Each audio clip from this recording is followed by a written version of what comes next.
Yo, what the fuck is up, guys? Pretty cool ass full body workout today, right here. Man, I'm so glad I caught this on camera. That's what this whole YouTube journey's been about. Is I want to make sure I post my failures, my fatigue. I film everything I film at the end, so that it's real. I want it to be authentic and real. I think so many fitness influencers, and fitness people, I think that it might be more than a one take to get something perfect sometimes. And that's not for everybody. I'm just saying some. But I want you guys to see my failures and my mistakes and my fatigue and all of that, so that you get a realistic, you could say, here is a tactical snatch to a windmill. I don't move my feet. I mean, it's not a traditional windmill, but one of the things also for you guys to note is I'm in my basement and I have the floor above me. So when I snatch or overhead press or jerk or anything like that, I'm going through the floor joists. I'm trying to split them. So you'll see me look up a lot. And that's what happened there. Is I went to go up and press that first one and realize, oh boy, I'm hitting on this side. And then I got to readjust, in which if you're in the middle of a windmill with a 24 kilo bell over your head, it's a quick game time decision. So it doesn't come down on your face.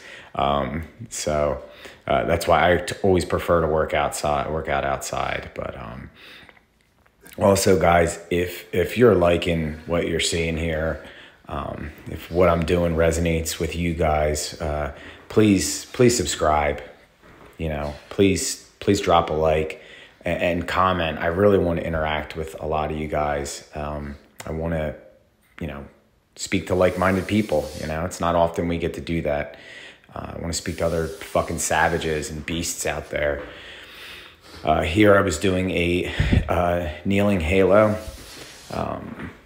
I do it, one knee, and then I switch to the other side. Right, I flip it over real quick to go over the other side. This is pretty much just a full body workout. There wasn't a muscle in my body that did not get hit in this workout. Did 5 rounds of this, and then a 12-minute EMOM of 6 of the, I guess you could call them like kettlebell burpees. You'll see them at the very end of this. I usually pick one of the movements I'm doing. I usually use that as some kind of an EMOM type finisher. I did post a short earlier today about EMOMs, and it's something about that clock, that clock runs up on you, and you've got to go. You don't have time. You do not have time to procrastinate. You do not have time to go, oh, fuck, this sucks. Oh boy, I don't want to do this. With an EMOM, you're forced to do it, and then you can just add up the reps. Here's something new that I tried. So being that the kettlebell was behind me, I figured, I knew I wanted to do good mornings. I had to drop it down lower. I figured if I could do a good morning, then a jump squat, good morning, and then a jump squat, but the bell was bouncing back up if I had it up higher where I'd want it for a good morning. This was really, really challenging my grip and the mobility of like my elbows and shoulders and all that. It was not comfortable at all. I think I might just split those two up into 2 different things, and I can do jump squats in a goblet form and good mornings if I want to do good mornings. So this was doing jump squats with kettlebells. Lots of explosive power coming out there.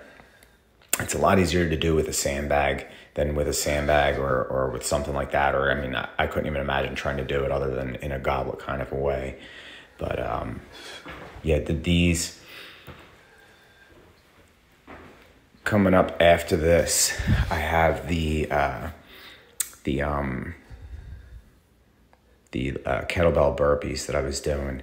And another thing I'm worried about here is I'm so worried about jumping up and hitting my head on the floor joist above me. Like I said, I'm in my basement, and so you get 2 versions of my basement. It's either I don't have a fire going in the wood stove and it is Arctic down there, or I have a fire going and that wood stove is about 10 feet from me. So it's as hot as a summer's day down there right now. I'm working out and it's July in that basement right now. So moved on to these kettlebell burpees. These are great. I really don't worry too much about the push-up.